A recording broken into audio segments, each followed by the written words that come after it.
won't give up till I'm on top. Yo, no, I ain't the type to give up. If I do something, man, I do it till I get what I want. I turn a business out of nothing into something I love. I got a poker face, but honestly, I'm not one to bluff. I flip a switch, never miss, man, I always stay up. Don't let them see you, bitch, always have a plan to stay tough. This life ahead of you ain't easy, it was built to be rough. But that's what makes a personality, is tragedy, bruh. So keep your head on your shoulders. Now we ain't out here moving rocks, we out here moving boulders. What up, and welcome into Pregaming here on Sports Money, Monday through Friday, 6 p.m. We put it all together. We look at the angles, cash flow splits, the line adjustments being made. We look at the injury reports, trends, angles, you name it. We're putting it all together to try to come up with a winning betting solution. Hopefully you guys joined us last night and made some money. That game worked out exactly as expected, with one exception. One exception. Kyler Murray did not get his passing yards. That is the exception. Outside of that, though, some great live bets. First half stayed under.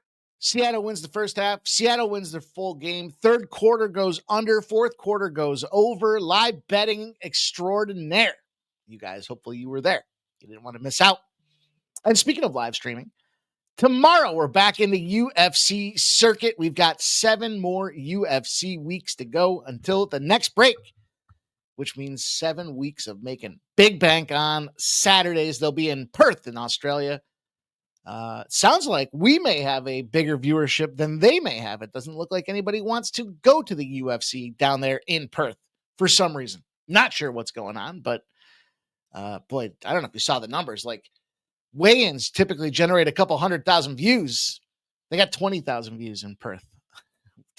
Terrible numbers, but the show must go on. My shirt must go. My shirt must go is what else could happen there, because it's looking a little glitchy. But that's okay. We got ourselves a nice card here tonight. A lot of evening baseball. Just 3 days left in the regular season. The final series, as it is for the regular season. We'll put some of these teams to bed and get ready for the real season, the postseason. Red October is what that be. But in the meantime, we still have plenty of games. We still are going to talk Minnesota, Philadelphia. That's a 640 pop-off, so we got to be fast with that one. Detroit and Boston, the Dodgers and the Mariners, the Arizona Diamondbacks will take on the Padres. And I've got an ad. I added in the Cincinnati game and Cincinnati-Milwaukee game, so we'll add a spot in there. We got 3 college football games. I've got 3 looks for you guys, maybe 4 or 5, depending on how you hear the breakdown. And then 1 WNBA game. I know there's 2 in battle here tonight. We're going to focus in on the second game in the WNBA. Should be fun. Should be a fun card. Should be a good spot for us to get paid. We got paid last night. We had some work to do to make up in the afternoon, if you guys will recall. It was a shit start. I can't even say reverse sweep, because don't lose like that enough to be able to say fade us, and you're going to make money. How you know when to fade? But we did finish the day in slight negative, down a unit. Not bad though. We were down almost 5 units going into the evening slate. So bad start to the day. We grinded. We found ourselves back to victory lane there. The Tigers get the win, plus 140, 4-2 win over the Guardians. I told you that was just one of them gut plays, as was Toronto. Toronto beats up Boston 6-1. Toronto smashed. Further along the baseball pike, the first 5 under in that Mets game did not cash. That was a sad state of affairs, but we closed it off with the Kansas City Royals cashing out there for us. Easy winner, 9-4 out in Los Angeles. College football, look, maybe I do have to take this East Carolina team a little more serious. We had the teaser. We had the East Carolina Pirates plus 2 with the over 46.5. Sadly, Army without that versatile quarterback is that bad. So we're going to want to keep our eyes on that, because that was no fluke. That's a triple-headed option. That's a very difficult offense to get moving. And when you can do it successfully, it's very difficult to stop it. But when you're thrust in there with limited practice and experience to do just that, sometimes it's like dragging a sled. So 28-6 was that final. Just 34 points. We were basically 2 touchdowns short of cashing that over on that teaser. 9 of the last 10 times those teams played, the over was prevailing. So disappointing situation there, I guess, is what it comes down to for that game. However, then we flip into the NFL and busted it up. First half, full game, first half under.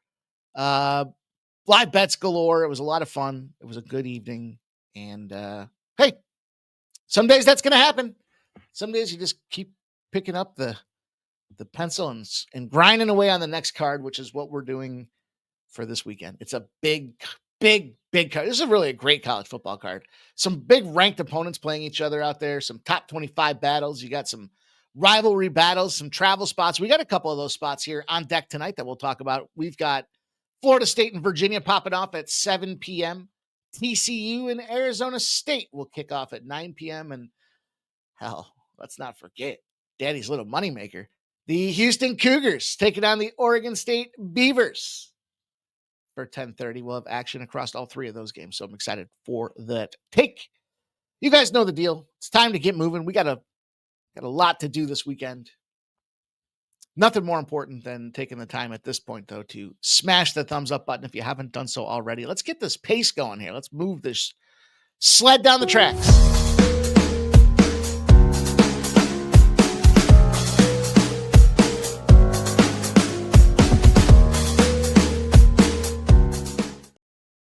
Friendly reminder, if you haven't done so already, smash that thumbs up button. Show us that you appreciate the content. And appreciation just for the time and effort put into bringing you guys these shows on a regular basis, including those live nights. And might want to think about checking out Winnable. If you haven't done so already, plenty of options. You've got free plays. You've got premium plays out there. And as you get into a spot like this weekend where there's no show until 6 p.m., you'll start the day off with Ramon Scott. You'll have a big blank space in the day. That's a great way to fill it with premium package from Winnable. If you haven't done so already, give them a check out as well. Let's see what we have.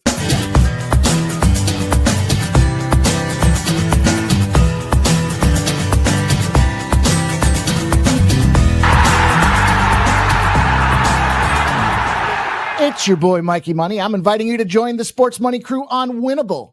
Get all of our premium best bet selections. For a low monthly cost, you get the very best bets delivered instantly to your phone by text the moment they're locked in. No delays, no missed lines, just the smartest plays at the best odds. We do the work, you get the plays sent straight to your phone right when you need them.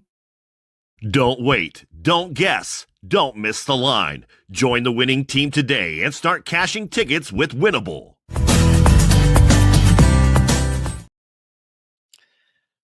There we go.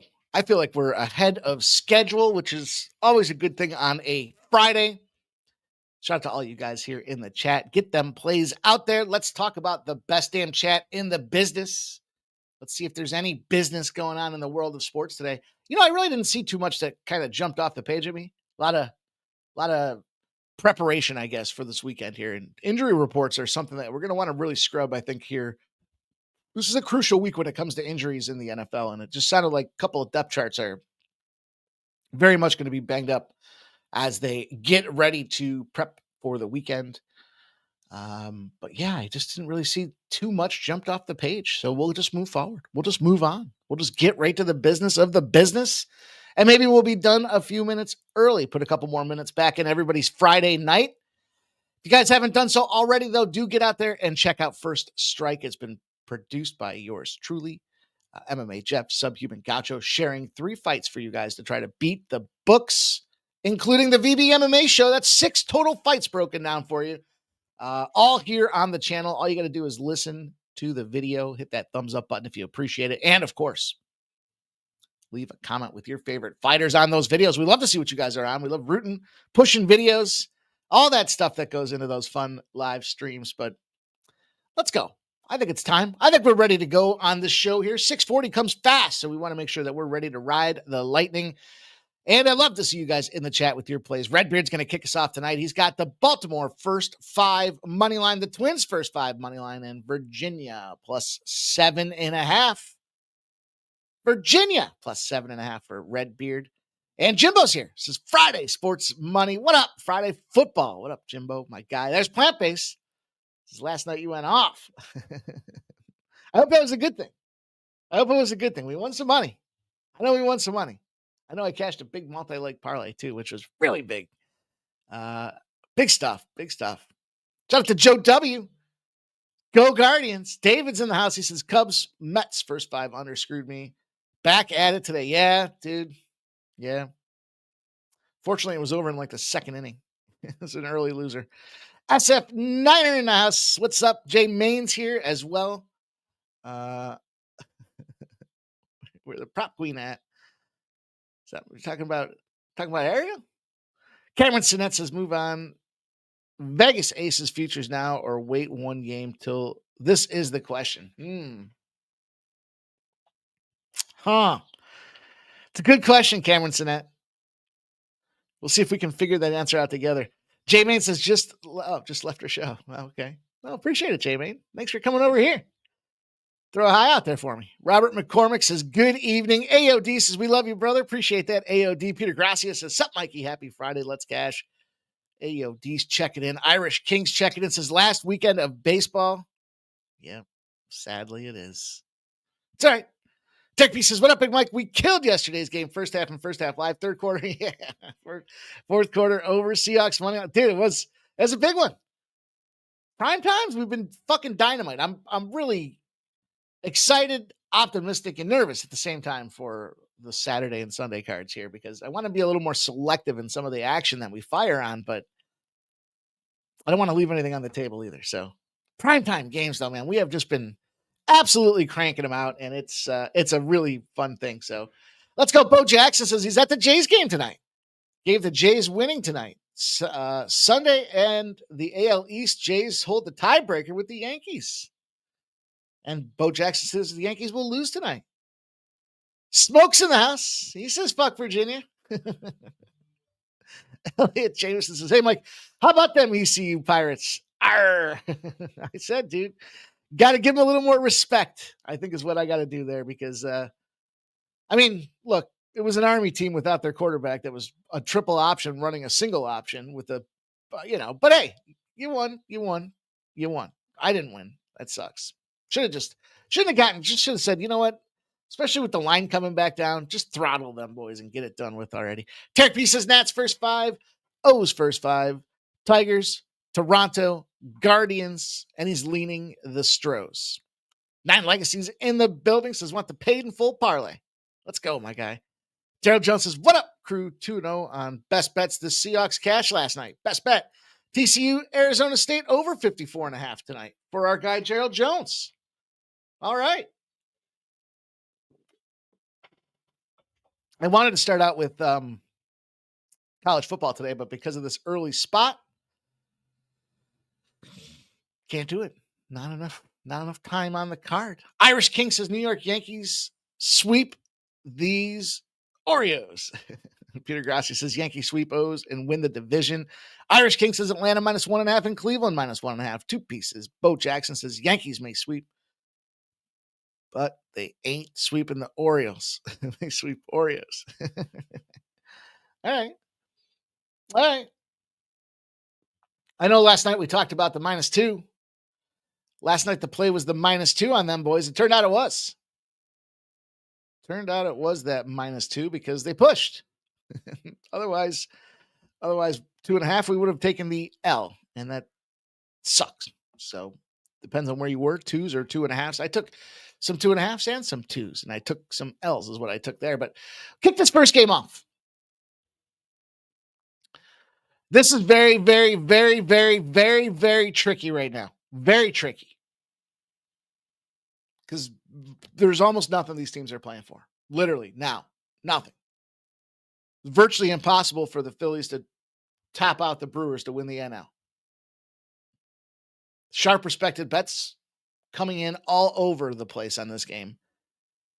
The books know. The boys know. The wise guys know. Everybody knows. And now you know.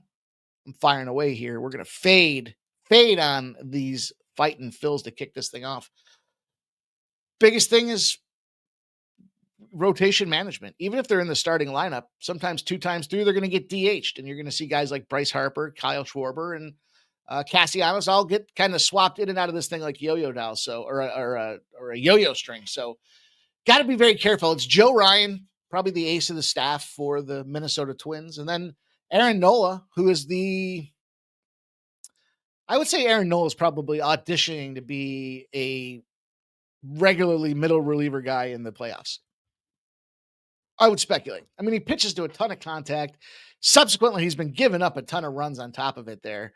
And that's a problem right now. I mean, look at this guy's last 5 games. He gave up 4 runs, 6 runs. He had a 0. That was against the Mets. That was a 1-0 win, nominally. Even the sun shines on the dog's ass sometimes. And then Kansas City, he gives up 6 runs, follows it up with 4 against Arizona.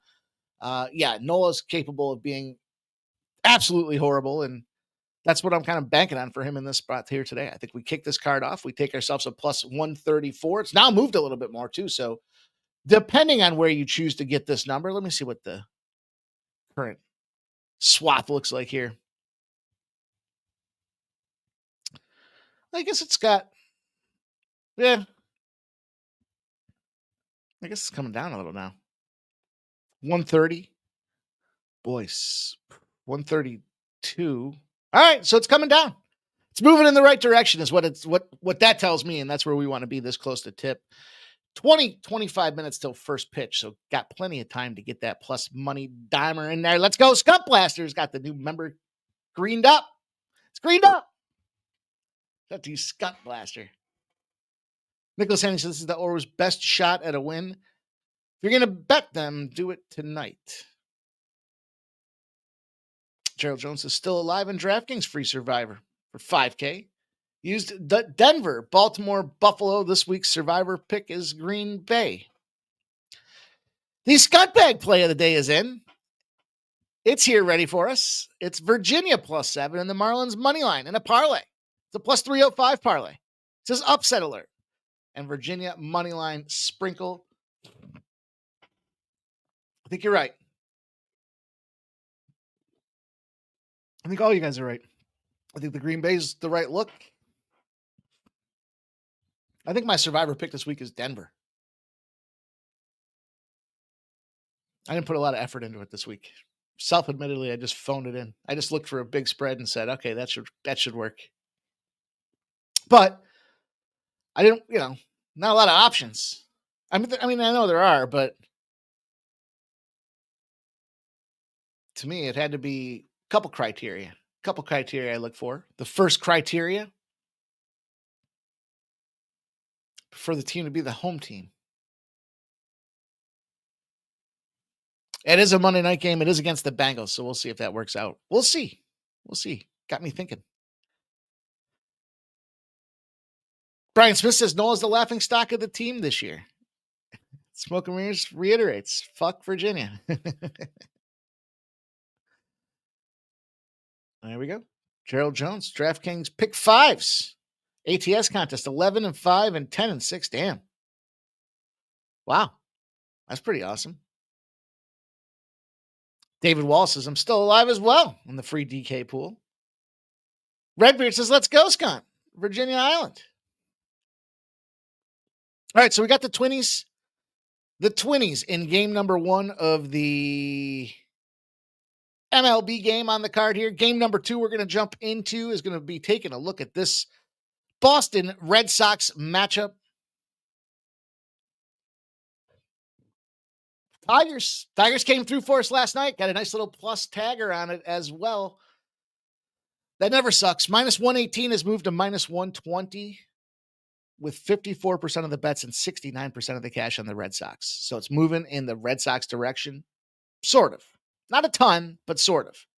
11,800 tickets. And 9 has dropped to an 8.5. There's an 8.5 out there, but you have 88% of the bets and 86% of the cash on the over. So they're shading this thing to the under 9. They're playing with our heads. They're getting all that money on the over. And it's going in the opposite direction. Is that because Boston's going to smash tonight? To me, this one came down to what do you want to call it? Perfect circumstances. Perfect circumstances in regard that Boston's offense right now, not the best it could be. There's no doubt about that. We've seen struggling out there. Isolated power, 117. They got Casey Mize going for the Tigers. 3.68 over his last 4 starts. Not allowing hits either. 21 hits in 22 innings. I mean, that's sub 1. That's right where you want to be. So hits tough to come by if you're the Red Sox. Hits not easily given up if you're Casey Mize. And then you got Kyle Harrison on the other side. Equally strong in his own right. Against a team that we talked about not playing well offensively here, the Tigers. What a time to fall apart. Had the AL all locked up, the AL Central all locked up, and over their past week, 145 isolated power, 30.5% strikeout rate, highest strikeout rate in baseball over the past week. So the bats are gripping awfully tight. A lot of pressure to get through the season and get onto the postseason and do something. And it may or may not be reflecting in the lack of production on really both sides of these teams here. I wouldn't get involved on the side. I just like the total. This just seems like a great 9. 9 at minus 115. Sign me up. Sign me up, Poncho. Let's go. Bo Jackson likes the Tigers. Yeah, I would say if you got to lean one side or the other, you got to be on the Tiger side of things.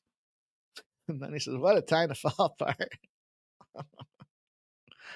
Yeah. Gerald Jones says NFL caps the best, originate his own numbers. Nice. Let's go. Stop geoengineering. Appreciate you, my dude. All right. So we'll take Boston in this mix, in this mess, in this melee.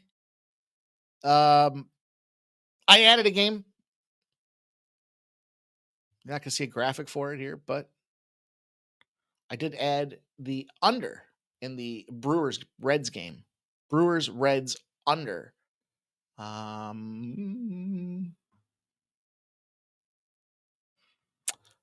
Priester. 13-2 run. This guy's got that hell of a streak going, and he's at home. All the reasons why this guy should go out there and shove. Do you want to pay $2 or $1.75 for the Milwaukee Brewers in this case? Against the Reds team that technically still hanging around? No, you don't. It's rhetorical. We've covered the rhetorical process. We're in good shape. We know what that looks like and what that means. That means what we want to do is we want to try to pin this thing back as a playoff type of matchup. Yeah, the Brewers don't have anything to play for at this point other than shutting down the Reds season.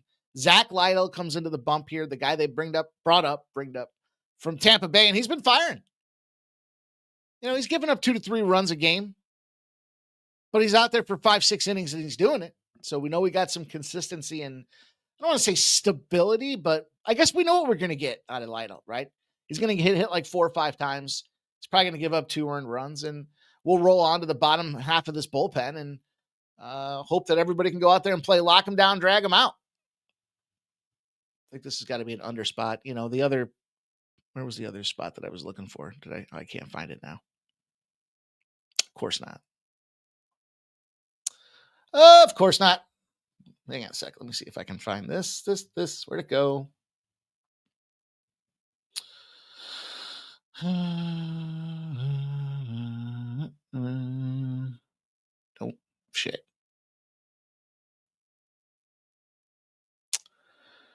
It was a late ad, and sometimes late ads trigger at the last minute, and I can't find all of my notes to be fully functioning on the game. But I know this was a Quinn Priester under spot in this game itself, so I'm going to take the under.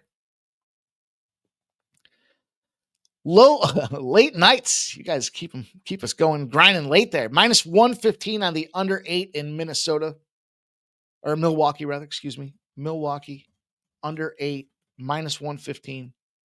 Widely available.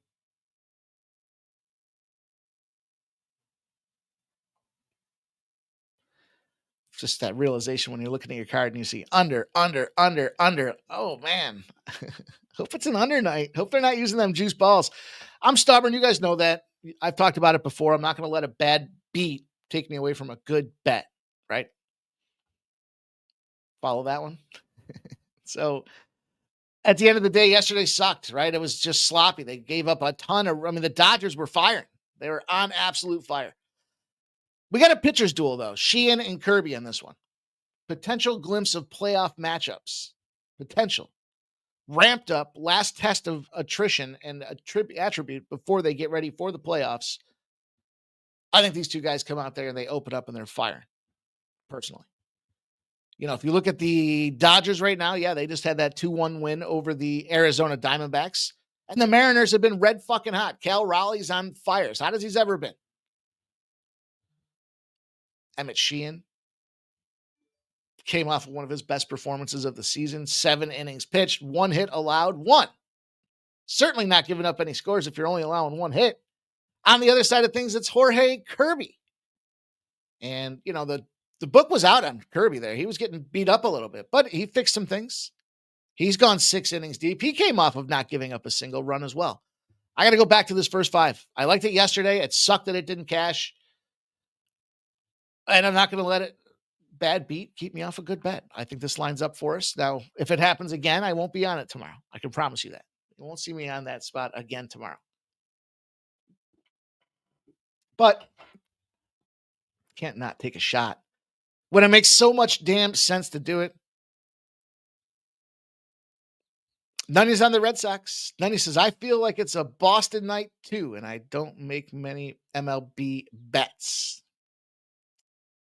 Gerald Jones says, Reds get under team. Irish King says, this game is meaningless. The Jolly Roger says, nothing but praise all week for Virginia as YouTube channels. Played the few WNBA chip. American League, National League, 3-team chip parlays today. Nice. Who'd you take for the WNBA, Gerald Jones? Last game in Major League Baseball, the Diamondbacks and the Fathers. Zach Gallen and Hugh Garbage. Zach Gallen, 13-14 on the season, had a long season, a confident season, a 4.70 season. Rolling on up to San Diego to finish out the series here, the season, against the San Diego Padres. Yu Darvish, the unknown variable for us in this game. We know that he just came off of getting busted up. He's been getting busted up. 4 hits, 6 hits, 6 hits, 8 hits, 4 hits, 6 hits, 8 hits, 6 hits. This guy's look, he's bleeding runs. 4 earned runs, 3 earned runs, 3 earned runs, 3 earned runs, 2 earned runs. Homer, 2 homers. That's what you're getting out of Yu Garbage. Huge garbage. Overall, I should probably have given you guys the splits, huh? Probably should have talked about the cash flow splits early in the process here, but where'd they go? There they are.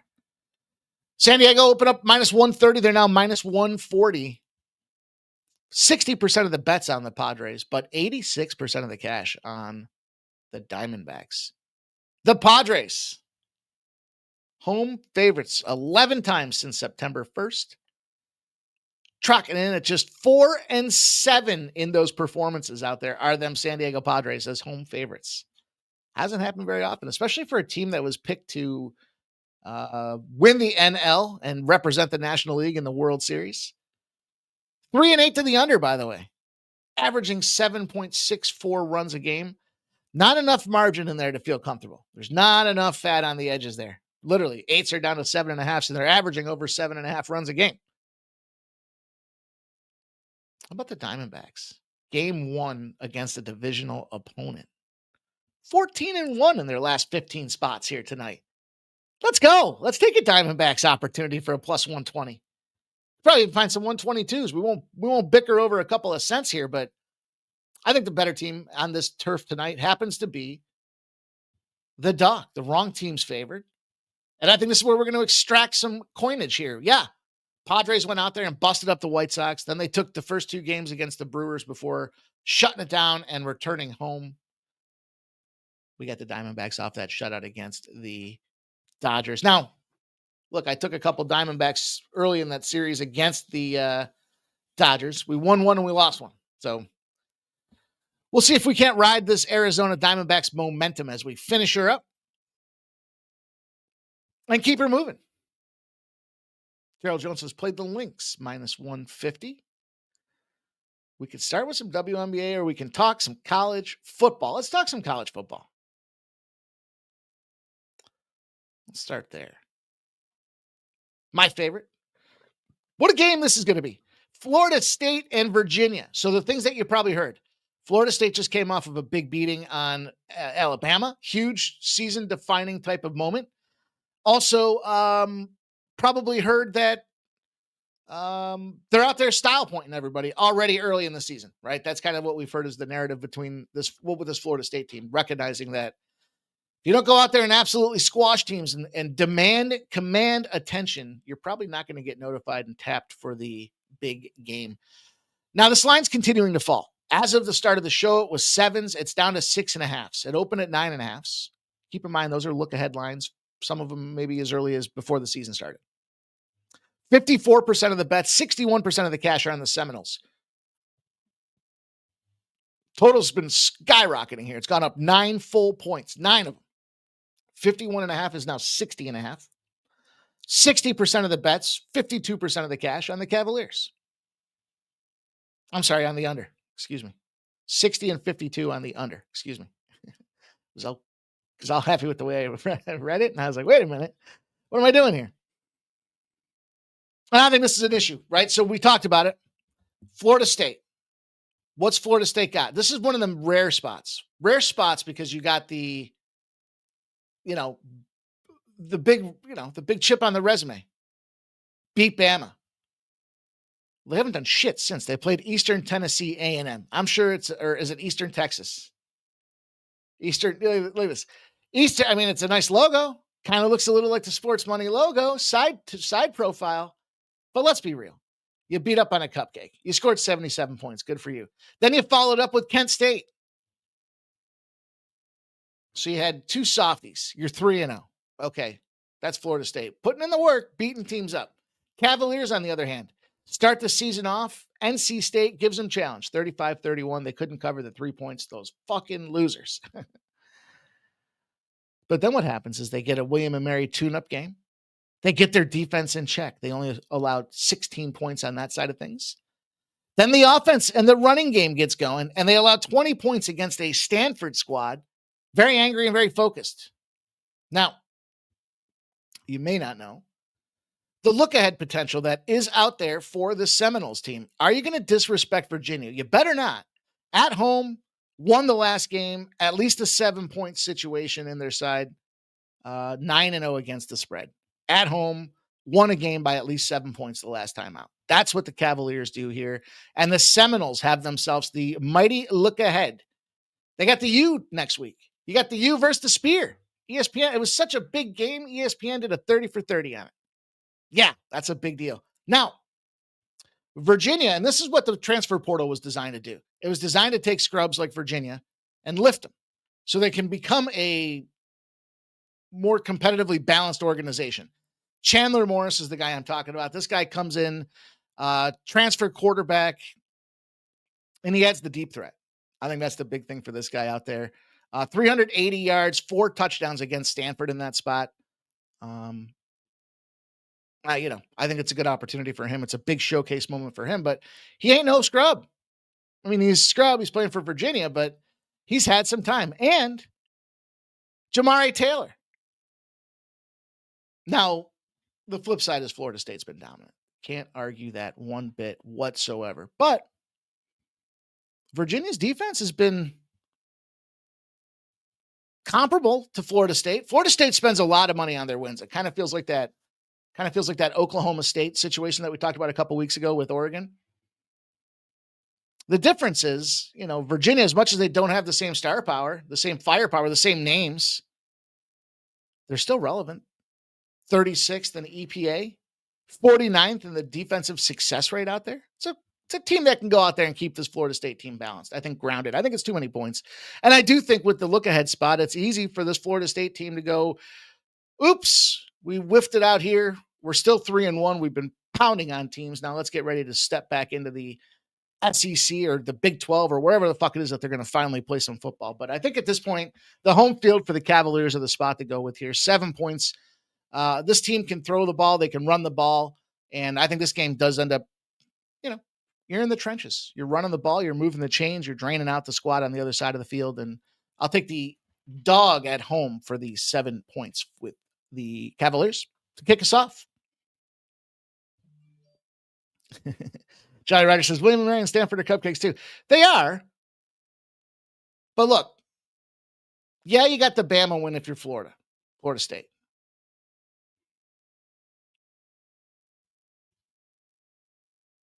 These teams, though, I mean, I don't know.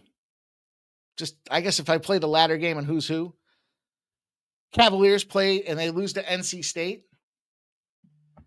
It's a tough game, but look, I don't know. I just think they're closer in competition than. So weird looking at these these schedules now, the standings. See Florida's, Louisville's, Cal's in there, Wake Forest, SMU. What a shit conference. Oh, well. Can't help them. They did it to themselves. But I am going to take some Virginia to get this thing started.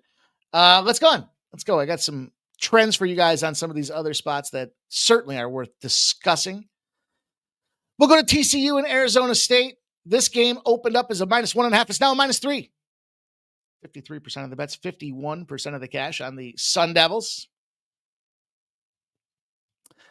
I might be biased. I told you some sharp friends of mine were betting Arizona State to make the playoffs again. They snuck in there. We know they were creepy sneakers last year. -137. It's -142 now.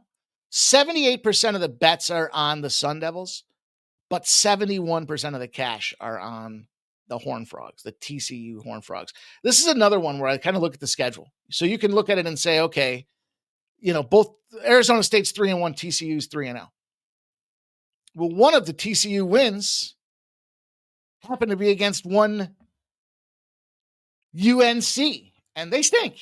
So you beat them up. You played nobody, and then you beat up SMU.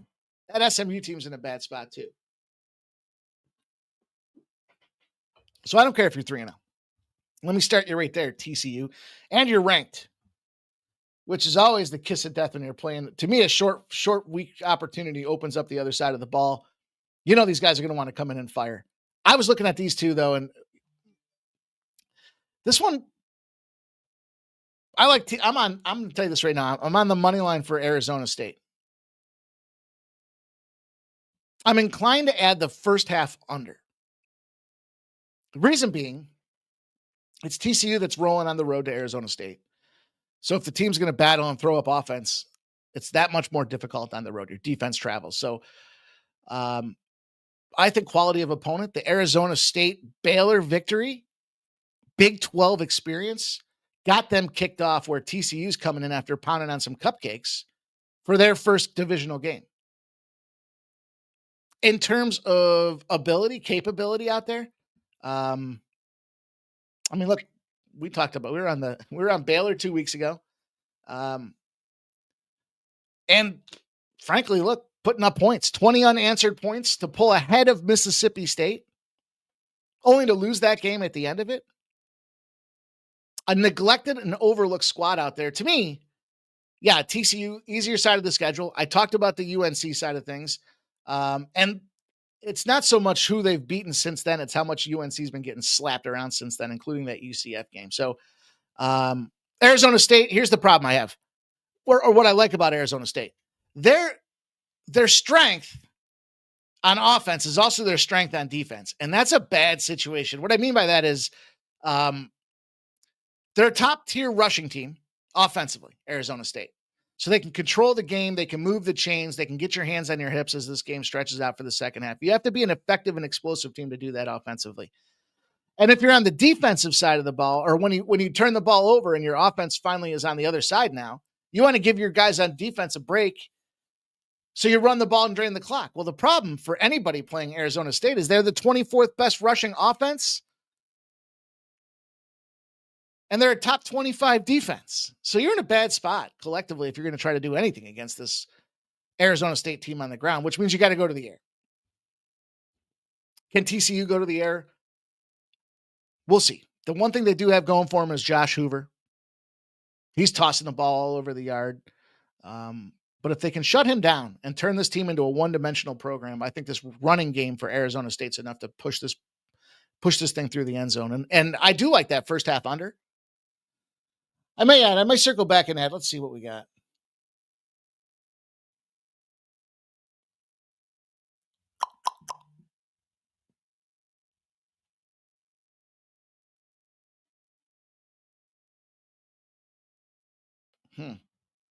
I don't know.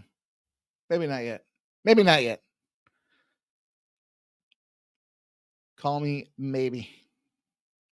All right. Houston Cougars and Oregon State. I'm curious what you guys think about that Arizona State game. Like I said, I don't know if it's just a little bias that because I got some buddies that were respected buddies that were looking at futures bets on these guys, and that sometimes weighs in. You've heard it weigh into my head when it comes to talking about college football or baseball, rather. The Sharps like a team to win a series. Get to that last game of the series, it should. Yeah, Arizona State's got beast running backs. They sure do. And their the defensive line. You want to put that game in the trenches, you're in trouble. You're going to wear them out mighty fast. All right, let's go. Let's see what we have left on the card today. Oh, it's right in front of me. All right. There's about 62 ways I want to attack this game. I think we have three really great three great games on the card tonight. You know, if you're looking for like a classic divisional type of rivalry, you get this Virginia, Florida State game with a lot of hype and a lot of excitement and a lot of eyeballs on it. If you're looking for a ground and pound defensive oriented game, I think the Arizona State spot gets you there. And if you want to see one team just get bitch slapped and dragged around, I think this one, Houston, has this opportunity to do just that. I told you before last year, the Notebook, I consulted the Notebook. The Notebook had the Houston opponent's team total unders in the first half when you're playing in Houston. And I know they're not playing in Houston, so you don't need to tell me that. I get that. But I started there, and I started looking and thinking, okay, well, so they're playing in Corrales. We know it's not an easy place to play in Oregon State. It's a lot of travel to get there. Even after the airport, you still got a lot of moving to go to get. You got a lot of backland to track to. And this line's moved like crazy. 10.5s now 13.5s. 86% of the bets, 90% of the cash are on the Cougars. Totals dropped from 49.5 to 47.5. 50-50 on the bets, but 54% of the cash on the over. 49.5 to 47.5. Interesting. I think two things. One, Oregon State's bad. Two, Houston's good. Start there. By the way, I forgot to tell you guys that there was a 9-0 spot specifically for Arizona State in that game earlier today. My bad. Late start. Late nights. You guys are killing me with these late nights. NFL. Let me see if I can find what I was trying to see if I can find what I'm looking for.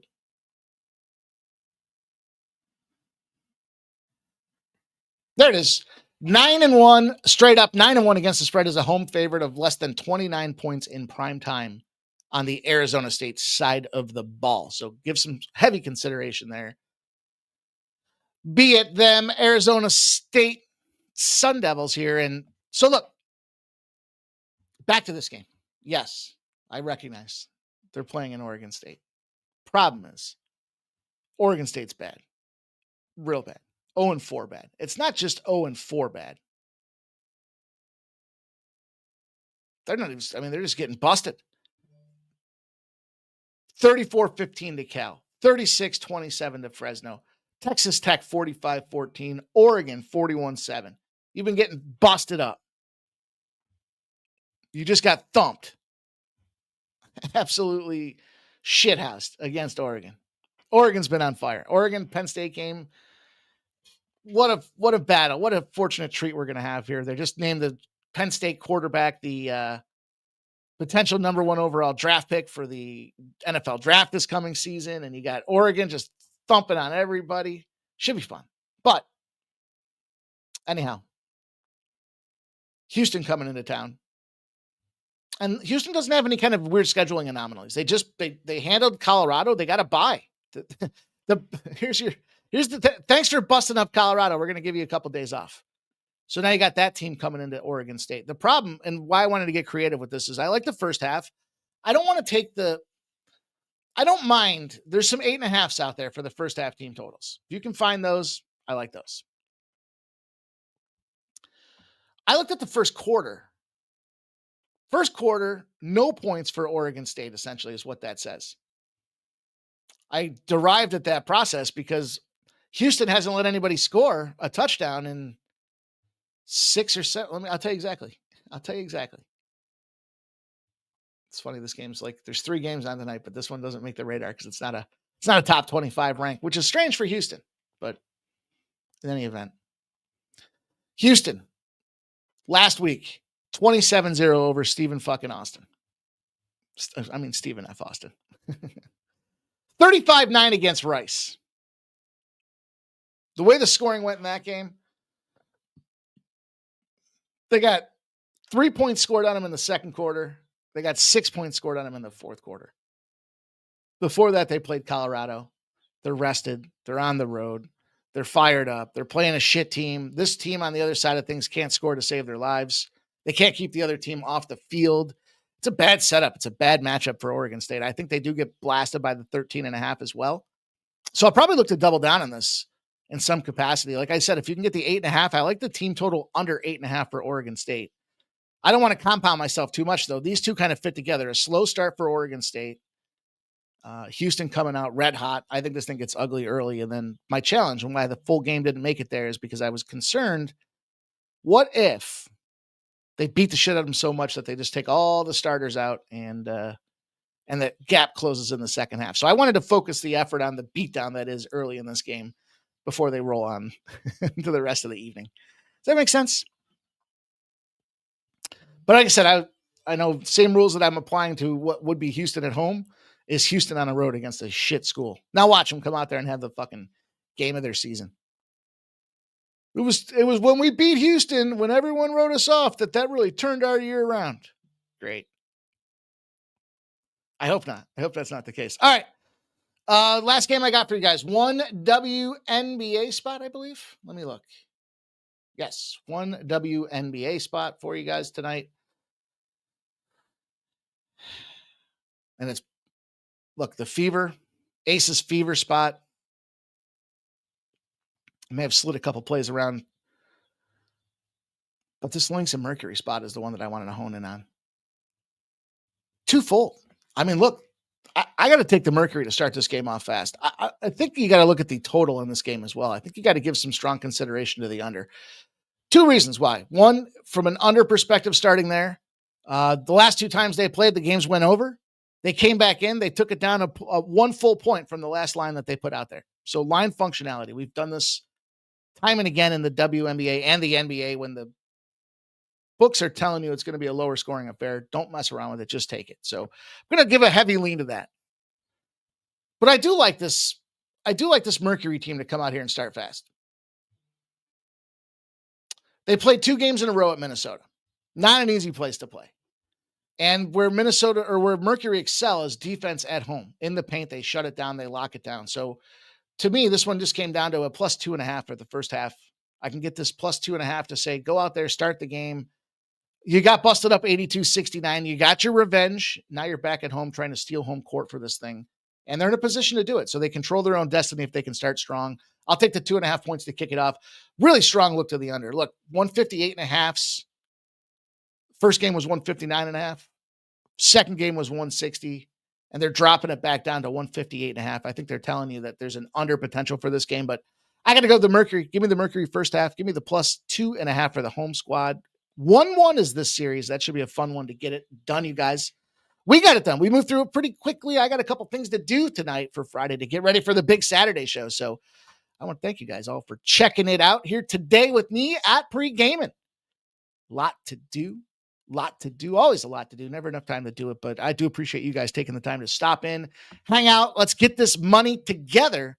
And I'll be back to see you guys here tomorrow. We'll be live 6:45 p.m., I believe is the mark. 6:45 p.m. kicks off the UFC Saturday card. Of course, we'll be talking college football, Major League Baseball, a fun 6 hours with you guys, getting our slur on, talking sports, getting ready for the NFL tomorrow, the next day as well. Early action there too. So tons of fun. Thanks for checking us out here tonight. On behalf of Sports Money, make sure you check out our guy, Ramon Stevens.